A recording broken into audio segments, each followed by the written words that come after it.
Everybody is here in the another lecture of प्रहार series. ठीक है, आज हम करने वाले हैं Su-30 MKI को। बिल्कुल इन डेप्थ जाएंगे, बिल्कुल बेसिक से। अगर आपको कुछ भी नहीं पता ना तो हर एक चीज करेंगे। ठीक है, Su-30 MKI क्यों भैया, इसको इतना इंपॉर्टेंस क्यों? क्योंकि यार ये ना हर मतलब एसएसबी इंटरव्यू में, अगर आप एएफएसबी में जा रहे हो, लाइक अगर आपकी प्रेफरेंस एयरफोर्स है तो आपसे ये पूछा जाएगा। नो मैटर आप अगर प्रेफरेंस अगर राफेल भी बता दो तब भी आपसे इससे रिलेटेड क्वेश्चंस पूछे ही जाएंगे। Why? Because this is the backbone. ठीक है, ये भी बैकबोन है of Indian air force, that's why. And इसी के साथ इसमें भी बहुत सारे चेंजेस भी हुए हैं, जैसे कि आपने देखा भी होगा ब्रह्मोस की भी हमने इसमें बात की थी, Su-30 में है। इसी के साथ जो उत्तम रडार की बात हो रही है वो भी इसी में हो रही है कि हम Su-30 में इंप्लीमेंट करेंगे। इसके साथ यार Su-30 का इमेज देख लो बॉस, ऐसा होता है, you should be that much capable कि अगर आपको कभी इमेज देखे तो आप पहचान पाओगे कौन सा फाइटर होता है। ठीक है, स्टार्ट करते हैं। सबसे पहले करेंगे हिस्ट्री से। यार हिस्ट्री से रिलेटेड जैसे कि यार ये रुकना 2 सेकंड बॉस, ये रेस कर रहा हूँ जरा। चलो यार, तो हिस्ट्री से स्टार्ट करते हैं। हिस्ट्री जैसा कि यार Su-30 नेम से ही सजेस्ट हो रहा है। ठीक है, Su-30 अगर आप थोड़ा बहुत मतलब फाइटर्स वगैरह देखते हो तो आपने अभी Su-57 का भी नाम सुन रखा होगा। That is a fifth generation fighter aircraft. हमारे पास अभी फिफ्थ जनरेशन क्या कोई भी फाइटर एयरक्राफ्ट है नहीं है। हम किसी प्रोजेक्ट पे काम कर रहे हैं, हाँ भैया कर रहे हैं। कौन सा है? एम का है भैया। ठीक है, सो ये सारी चीजें याद रखना है। एंड एम का से रिलेटेड मैं प्रॉपर वीडियो लेके आऊंगा। इन केस अगर किसी को समझ में नहीं आया कि फिफ्थ जनरेशन एंड जनरेशन में क्या डिफरेंस होता है, देन डोंट पैनिक। आज का हमारा मेन टॉपिक है Su-30। तो यार हिस्ट्री से स्टार्ट करते हैं कि ये Su-30 है क्या। Su-57 मैंने इसलिए बताया क्योंकि यार अगर आप थोड़ा बहुत रिलेट कर पाओ तो Su-57 रशिया का फिफ्थ जनरेशन फाइटर क्राफ्ट है। मतलब Su-30 मतलब जो सुकोही है ना, सुकोही, सुकोई, सुकोई जो हम करते हैं यूज। ठीक है 30 M क्या है ये यार, जो ये हमने लिया है ना, ये हमने रशिया से लिया है। ठीक है, ये रशियन कंपनी है, ये हमने रशिया से लिया है। ठीक है बॉस, आगे देखो बात करते हैं development of the variant standard after India sign a deal with Russia in 2000 में ये डील साइन होती है to manufacture 140 Su-30 fighter jets. Total कितने फाइटर जेट की बात हुई थी? A total of 140 fighter jet की बात हुई थी। The first Russian made Su-30 MKI variant was accepted into the Indian air force in 2002। ठीक है, 2002 में हमको पहला मिला था, एंड जो इंडिजिनियसली था वो हमको 2004 में मिलता है। इसी के साथ the I F 240 Su-30 MKI। ठीक है, इसीलिए क्योंकि हमारे पास अभी जो ना सबसे लार्ज एम्पल अमाउंट में जो अभी मतलब फाइटर्स हैं, इसी के साथ जो अभी सारी मतलब जो अभी करंट सिचुएशंस को देखते हुए वो सारी नीड्स को फुलफिल करती हैं। तो हमारे पास वो Su-30 ये जो हमारे पास सबसे ज्यादा लार्ज नंबर में है। अभी हमारे पास राफेल इतने नहीं है, डेट्स वाई हम इसे बैकबोन ऑफ इंडियन एयरफोर्स बोलते हैं। ठीक है, एज अक्टूबर 2007। ऑब्वियसली बात है यार कि रिकॉर्ड्स, इमीडिएट रिकॉर्ड्स आपके पास नहीं होते, तो ये 2007 के 2017 के रिकॉर्ड्स के अकॉर्डिंग अभी तक हमारे पास टोटल ऑफ 240 Su-30 MKIs हैं। ठीक है, एंड Su-30 में कुछ अपग्रेडेशन भी हुई है। Along with this, the Su-30 MKI is expected to form the backbone of the Indian Air Force। लो यार मेंशन भी यहाँ पे, the backbone of the Indian Air Force fighters fleet to 2020 and beyond। ठीक है, obviously बात है 2024 चला है तो आप समझ गए 2024। ठीक है, इसी के साथ यार कुछ मेरे को आपसे ना बेसिक बेसिक बातें करनी थी, क्योंकि कभी कभार इंटरव्यूअर पूछ लेता है इफ यू आर रिपीटर। ठीक है, इनकेस अगर आप रिपीटर तो पूछ लेता है। जैसे कि जो आपका देखा होगा आपने Su-30 अपने पूरा नहीं लिखूंगा यार, इसका पहले एक वेरिएंट आया था 27, इसको बोला जाता था फाल्कन करके इसको बोलते थे। ठीक है, ये क्या होता था, ये यार इसका लोकल नेम रखा था किसने? वेस्टर्न कंट्रीज ने, क्योंकि आपको पता है रशिया वर्सेस यूएसए हमेशा चलता रहता है। ठीक है, तो रशिया वर्सेस यूएसए हमेशा चलता रहता है, ये मैं आगे भी लेके आया हूँ। ठीक है, सो डोंट वरी, आगे भी आपको स्लाइड्स में मिल जाएगा। सो रशिया वर्सेस यूएसए हमेशा चलता रहता है। तो मेन बात इसमें क्या है कि मेन बात ये है कि सबसे पहले Su-27 वेरिएंट बना था, फिर हमने Su-27 को क्यों नहीं लिया, हमने वाई भी प्रेफर्ड Su-30। ये क्वेश्चन इंटरव्यूअर पूछ लेता है, तो आपको उसको बताना है कि यार Su-30 जो है वो इंडिया की टेरेन कैपेबिलिटीज के अकॉर्डिंग हमने खुद के लिए डिजाइन करवाया था रशिया से, जो इमीडिएटली हमको 2002 में मिलती है। उसकी जो पहली फ्लीट थी लेटर ऑन हमें 2004 में मिलती है। ठीक है, तो वाई Su-30 हमने मतलब Su-30 ही क्यों प्रेफरेंस दी? क्योंकि हमारी ट्रेन के अकॉर्डिंग हमारे पास, क्योंकि हमें टू फ्रंट वॉर का रहता है हमेशा खतरा, एक चाइना से एक पाकिस्तान से। तो यार इन केस ना अगर ऐसे कुछ ट्रेन है, क्योंकि वहां पे हैवी ट्रेन है, तो डेट्स वाई जियोग्राफिकल लोकेशन को देखते हुए हमने Su-30 को अपने इंडिया की अकॉर्डिंग, उनकी कैपेबिलिटीज के अकॉर्डिंग, उनकी नीड्स को फुलफिल करते हुए हमने एक मल्टीजेट फाइटर बनवाया था। ठीक है, आगे मूव ऑन करते हैं। All you need to know में कुछ बेसिक बेसिक डिटेल्स हैं जो आपको पता होनी चाहिए, जैसे कि Su-30। ठीक है, सुकोही Su-30 is a twin jet. ठीक है, इसमें दो जेट होते हैं। ऑब्वियसली बात है, अगर आपने पीछे वाला इमेज अगर अच्छे से ऑब्जर्व किया हो तो आप समझ गए होगे यार, ये देखो ये हैं दो जेट। आगे मैं लेके आया हूं, मैं आपको और क्लियरली दिखा दूंगा। ठीक है, तो twin jet twin jet multi role है। ठीक है, multi role air superiority. I know यार, तुम्हें इतने हैवी हैवी वर्ड्स के मतलब समझ नहीं आ रहे, बट डोंट वरी, हम इनको एक एक वर्ड को डिकोड करेंगे अभी कि ट्विन इंजन क्या है, ठीक है। इसी इस पे एक बिल्कुल मतलब प्रॉपर एसएसबी में क्वेश्चन बनता है। मल्टी रोल का मतलब क्या है, एयर सुपीरियोरिटी क्या है। Fighter developed by the Russia Sukhoi and build under the licence by the India's Hindustan Aeronautics Limited. Obviously बात है, अगर if you are defence aspirant तो आपको कुछ चीजों के बारे में पता होना चाहिए, जैसे कि एचएएल क्या है, डीआईपीआर क्या होता है, ठीक है, डीआरडीओ क्या होता है। In case you haven't prepared all these things तो इसके रिलेटेड एक लेक्चर टॉपिक जरूर याद कर लेना। इसी के साथ अभी करंट सिचुएशन क्या चल रही है वो भी कर लेना, ठीक है। फॉर द इंडियन एयरफोर्स मतलब बेसिकली यार बात ये है कि सुकोई, जैसे हमारे यहाँ एचएल है ना, उनके यहाँ सुकोई है रशिया में, तो सुकोई प्लस एचएल का एक ज्वाइंट वेंचर करा गया था, साइन किया गया था, जो 2000 में हुआ था। 2002 में हमको पहला हमारे फ्लीट मिल जाती है Su-30 की। लेटर ऑन हमको 2004 में हमने खुद इंडिकेशनली अपने इंडिया में डेवलप किया था। आगे बात करते हैं। आगे देखो, मल्टी रोल का मतलब आप बताता हूँ आपको, मल्टी रोल का मतलब क्या होता है। मल्टी रोल बेसिकली कहता है, multi role at the name suggest कि मल्टी मतलब डिफरेंट वैरायटी ऑफ रोल्स कर सकता है, ठीक है। It means in addition to the air to air, air to, देखो कोई भी फाइटर का मेन जो रोल होता है वो ये होता है, एयर टू एयर कॉम्बैट, हवा की हवा में लड़ाई करने वाले, हवा से हवा के दुश्मनों को रोकने वाला, वो होता है मेन काम एयर टू एयर कॉम्बैट करने का, ठीक है। It can be used in other missions also, in different variety of missions में यूज किया जा सकता है। ऐसे ही फाइटर्स को हम मल्टी रोल फाइटर जेट बोलते हैं। कैसे कैसे, दिस इंक्लूड्स, इसमें इंक्लूड क्या क्या किया है, एयर रिकॉग्नाइज मतलब कि नजर रखने के लिए, निगरानी रखने के लिए। अभी किसी भी कंट्री को अगर आप निगरानी करनी है तो उस केस में आप इसको यूज कर सकते हो, इस फाइटर को यूज कर सकते हो, ठीक है। सेकंड वन है फॉरवर्ड एयर कंट्रोल को, मतलब जैसे हमने देखा ना कि जैसे हेलीकॉप्टर वगैरह जाते हैं तो उनको सपोर्ट देने के लिए, उनको कंट्रोल करने के लिए, उन किस कंडीशंस में आप फाइटर का यूज कर सकते हो। देखो उसमें लिखा भी क्लोज एयर सपोर्ट को देने के लिए, जो फाइटर्स को दिया जाता है फॉरवर्ड एयर कंट्रोल को देखने के लिए। इसी के साथ इलेक्ट्रिक वॉरफेयर में, इलेक्ट्रिक वॉरफेयर में आप पूछोगे भैया इलेक्ट्रिक वॉरफेयर में कैसे, आपने रडार्स का नाम सुन रखे होंगे, ठीक है। तो अभी के जो फाइटर्स है ना वो स्टेल्थ कैपेसिटी के रडार्स आ रहे हैं जिसमें वो इलेक्ट्रिक वॉरफेयर को हरा देते हैं, ठीक है। वो सारे रडार्स को हार जाते हैं, मतलब वो रडार सारे, ठीक है। मैंने आपको बताया भी था कि स्टेल्थ कैपेसिटी होती क्या है, ठीक है। In previous lecture I have told about it, जब हमने ब्रह्मोस का हुआ था, TH। आगे बात करते हैं। आगे दिया गया है, इसको पॉपुलरली नोन एज MRCA, मतलब मल्टी रोल कॉम्बैट एयरक्राफ्ट, ठीक है। मल्टी रोल कर रहा है, वैसी बात है, कॉम्बैट का एयरक्राफ्ट है, क्योंकि मेन काम फाइटर का क्या है, एयर टू एयर कॉम्बैट, ठीक है। ऊपर ये ऊपर लिखा है, sorry, air to air combat, ठीक है। ये याद रखोगे आपके, इसका मेन रोल क्या है, एयर टू एयर कॉम्बैट। आगे बात करते हैं। ट्विन इंजन, ट्विन इंजन भैया, ट्विन इंजन क्यों है इसमें, देखो बॉस, ट्विन इंजन की बात क्यों की गई है। ट्विन इंजन यार इसलिए दिए गए हैं इनकी, देखो it has two engine. Why two engine, because it can fly and land, क्योंकि ये सिंगल इंजन पे भी हो सकता है। एंड हमारे पास बहुत सारे हैं यार, हमारे पास मिराज है, हमारे पास है ना, और भी different different variety of fighters हैं जो सिंगल इंजन होते हैं, ठीक है। यहाँ पे लेकिन इसके पास दो इंजन क्यों है ऐसा। Also, it can also land and fly on a single engine and also, but for safely reason की वजह से, अगर इनकेस कभी एक इंजन फेल हो जाए तो उस कंडीशंस में हम दूसरा यूज कर पाए, इसीलिए हमारे पास Su-30 MKI है। इसीलिए आपने देखा होगा कि जितनी भी बालाकोट स्ट्राइक हुई थी तो हमने Su-30 को पहले प्रेफरेंस दी थी जाने के लिए, ठीक है। इसके बाद बात करते हैं वाई नॉट मोर देन 2। अगर भैया ऐसा ही केस है तो ऐसा भी तो हो सकता है कि सेकंड इंजन भी फेल हो जाए, तो फिर उसके बाद उसके लिए क्यों कुछ नहीं सोचा। तो बॉस वो इसलिए क्योंकि यार जब दो इंजन से ज्यादा अगर हम रखेंगे तो हमारे पास ये फ्यूल का कंजम्पशन भी तो ज्यादा होगा।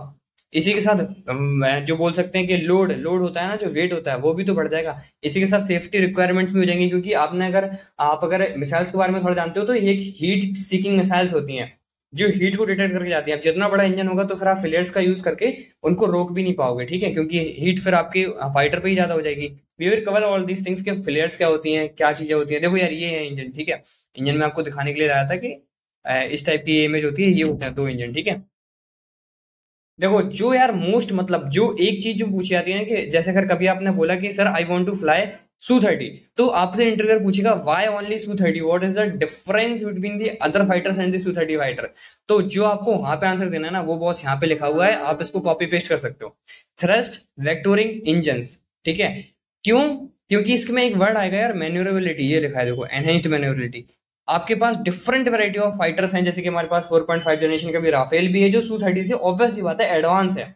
बट जो मैन्यूरेबिलिटी Su-30 प्रोवाइड करता है ना, वो भाई और कोई फाइटर के पास एज ऑफ नाउ, हमारे पास एक भी ऐसा कोई फाइटर नहीं है जो इस टाइप की मैन्यूरेबिलिटी प्रोवाइड करता है। आप बोलते हो भैया मैन्यूरेबिलिटी का मतलब क्या होता है। मैन्यूरेबिलिटी यार मतलब कि विद इन लिमिटेड टाइम, मतलब बहुत छोटे समय में कैसे कोई फाइटर कितनी एजिलिटी के साथ, कितनी मतलब उसके साथ मूव कर पाता है, that is known as manoeuvrability, agility. जो हम बोलते हैं ना flexibility, this is known as manoeuvrability, ठीक है। तो one of the outstanding feature that set 230 MKI apart its advanced thrust vectoring engine. अच्छा भैया ये होती कैसे, मतलब इसका मतलब क्या है, थ्रस्ट वेक्टोरिंग इंजन का मतलब क्या है?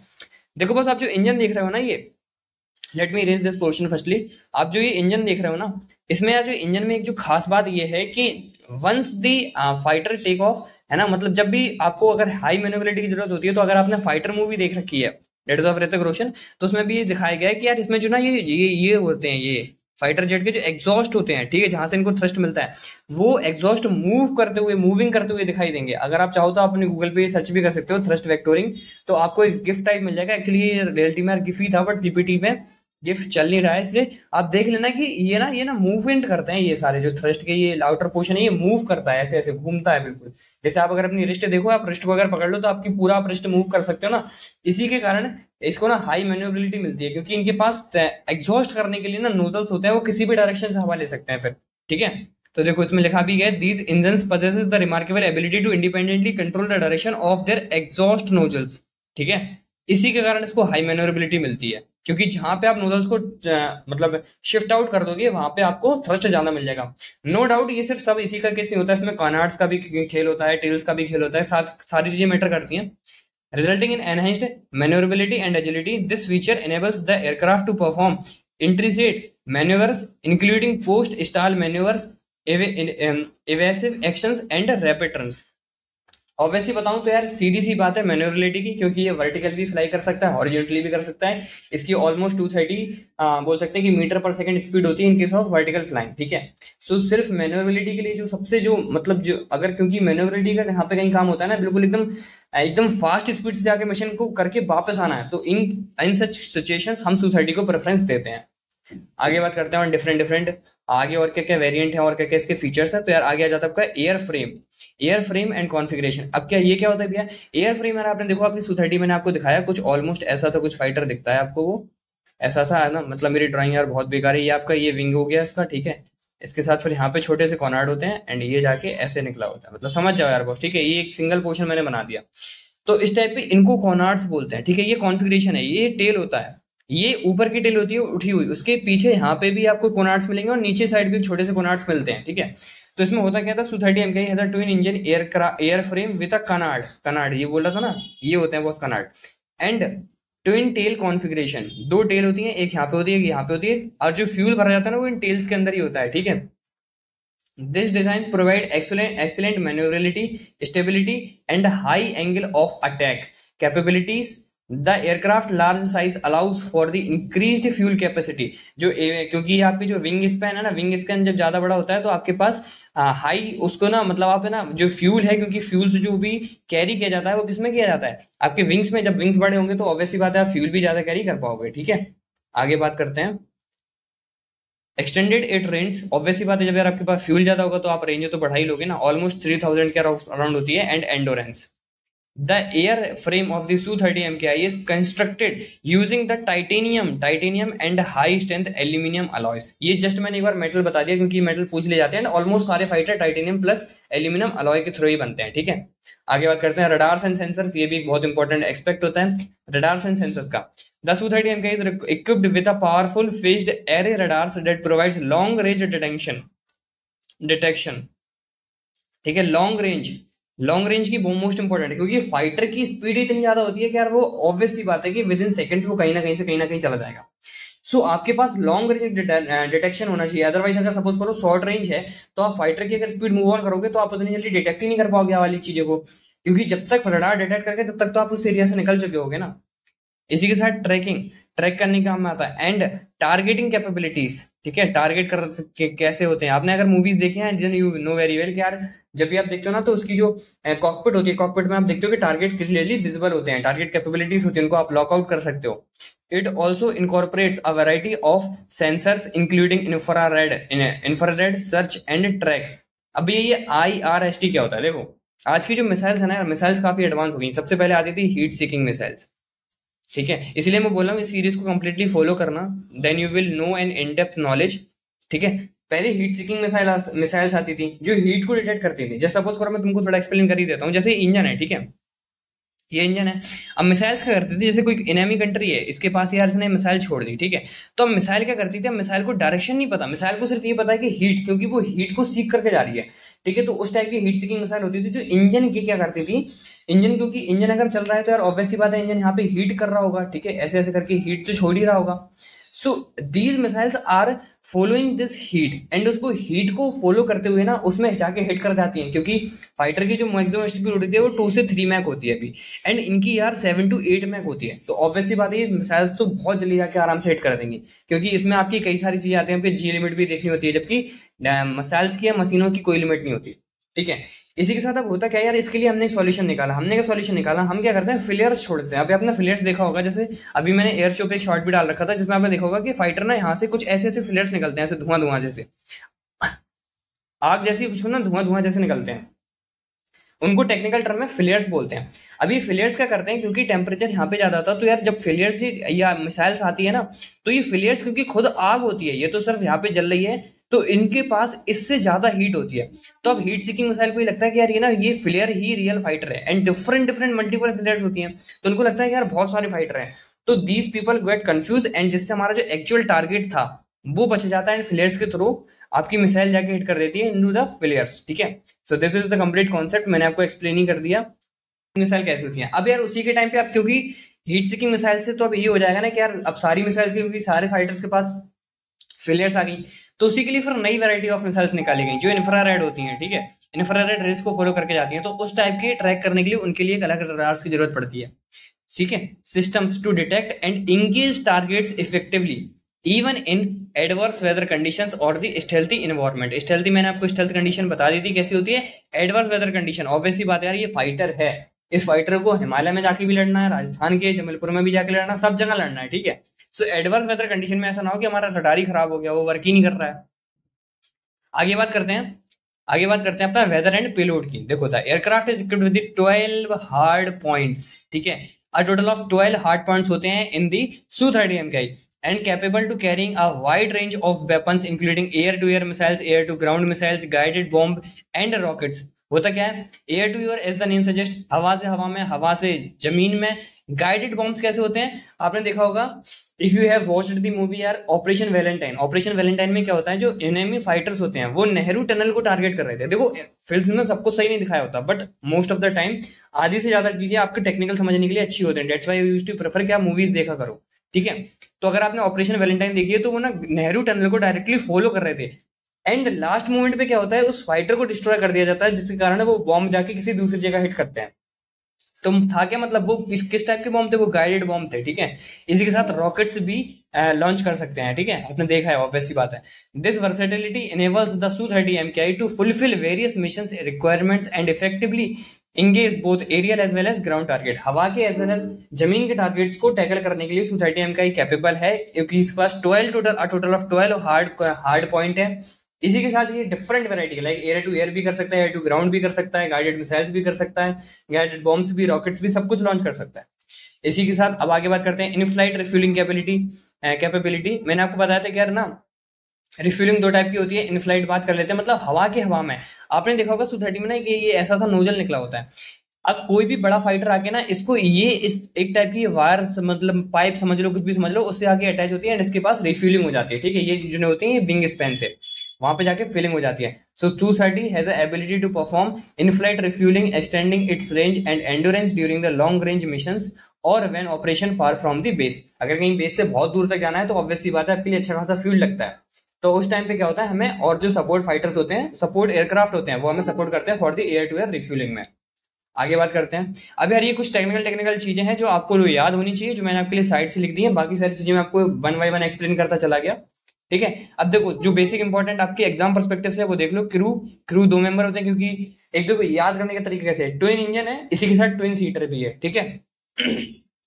लेंथ की बात करें तो 71 फीट 10 इंच, विंग स्पैन की बात करें तो 48 फीट 3 इंच, अगर यार राउंड फिगर भी रखोगे ना 48 भी बोल दोगे तब भी सही है।